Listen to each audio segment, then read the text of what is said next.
సందేహం మనిషికి భయంకరమైన శత్రువు. అది మనిషి హృదయంలో లేనిపోని భయాలను పుట్టిస్తుంది.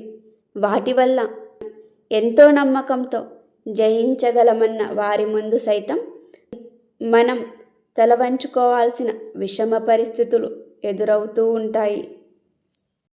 అజ్ఞానంలో ఉన్న మనుషులు ఆపదలు వచ్చినప్పుడు అదృష్టాన్ని నిందిస్తారు, కానీ తాము చేసిన చెడ్డ పనుల గురించి, చేయలేకపోయిన మంచి పనుల గురించి క్షణమైనా ఆలోచించరు.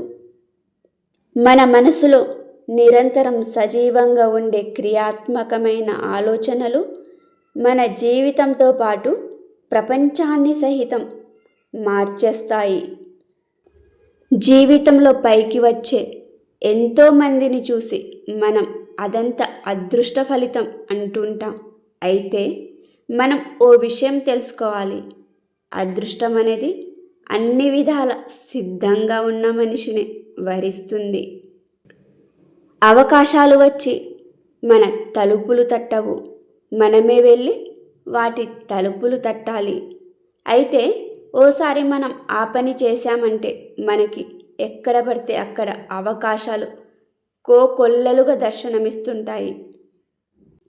మనిషి తమ మమకాలికుడైన వ్యక్తిలోని మంచి గుణాల కన్నా ఆ వ్యక్తిలోని మనిషికే ఎక్కువగా పొగడ్తలు అందిస్తుంటాడు. కానీ ముందు తరాల్లో మాత్రం ఆ మనిషి కన్నా అతని గుణ సంపదకే ఎక్కువ సన్మానం లభిస్తూ ఉంటుంది. ఆత్మవిశ్వాసం, ఆత్మజ్ఞానం, ఆత్మనిగ్రహం, ఈ 3 లక్షణాలు మనిషి జీవితాన్ని ఎంతో శక్తివంతంగా తయారు చేస్తాయి.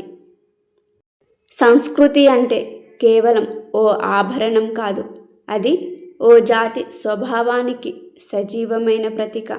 అంతేకాదు, కోట్లాది హృదయాలను స్పందింపజేసి వాటిని చక్కగా మలిచే శక్తివంతమైన సాధనం. సంస్కృతి ఉద్దేశం చక్కటి జీవనం. జీవితం ఎంత విలువైనదో అంత చిన్నది కూడా. అందుకే మనం గతించిన వాటిని గురించి వ్యర్థంగా మదనపడుతునో, జరగబోయే వాటిని విలాసవంతంగా ఊహించుకుంటునో క్షణకాలం కూడా వృధా చేయకూడదు. మాటలకు ఉన్న శక్తి అంతా ఇంత కాదు. సరైన సందర్భంలో శక్తివంతంగా ఉపయోగింపబడని మాటల ప్రభావం వల్ల సకల శక్తియుక్తులతో సాగిస్తున్న సైన్యం ఆగిపోతుంది. అపజయం అద్భుతమైన జయంగా మారిపోతుంది. చెల్లాచెదురయ్యే ఓ సామ్రాజ్యం తిరుగులేని సుస్థిరతని పెంపొందింపజేసుకుంటుంది. మనిషి తను ఎంచుకున్న వృత్తికి సంబంధించిన ఏ పని చేయడానికైనా సిగ్గుతోనో అవమానంతోనో వెనుకాడకూడదు. తను చేస్తున్న వృత్తికి తాను అందకుండా దూరంగా అంటిముట్టన్నట్లుగా ఉండే వ్యక్తికి ఒక రోజున ఆ వృత్తే అందనంత దూరమైపోతుంది. ప్రపంచంలో అనేక పర్యాయాలు ఎంతోమందికి చేతికి అందిన అవకాశాలు చేజారిపోవడానికి కారణం వారు ఒకేసారి అనేక పనులపైన తమ దృష్టిని మళ్లించడం, ఎందులోనూ దృష్టిని కేంద్రీకరించలేకపోవడం. ఎందుకోగాని ఈ ప్రపంచంలో ఉపదేశాలంటే ఎవరూ ఇష్టపడరు.